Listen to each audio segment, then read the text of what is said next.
Toronto Symphony is a brand new piece where I've asked the citizens of Toronto, anybody who wanted to collaborate and participate in creating the piece from scratch.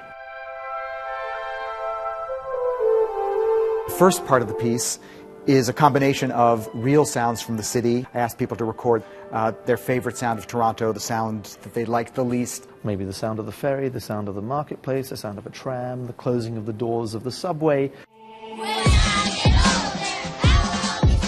He taught us to do some weird stuff like say anything into the microphone, and he also taught us to make an animal noise like a frog or like our voices and our sounds are going to be in the orchestra.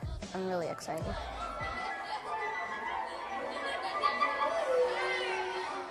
With school kids, we used some software from MIT called Hyperscore. First you have to pick a color, so say yellow, and then you need to press these notes.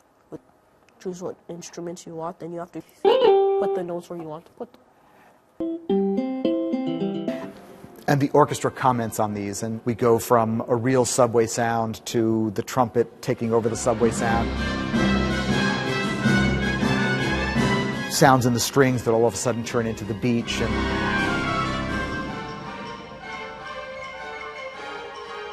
So it's a kind of dialogue between the real city and the musical city.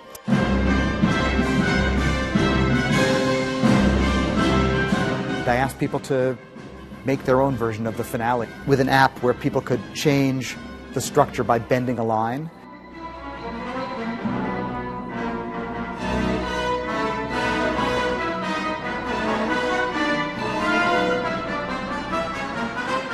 We live in a world of, Wikipedia, and you get a bit of what you might call news, and then you get a lot of opinions, and then at the end of giving their opinions, then they ask you for your opinion. And we live in a world where collaboration is everything, and I think this piece is the most collaborative piece of music that has ever been written.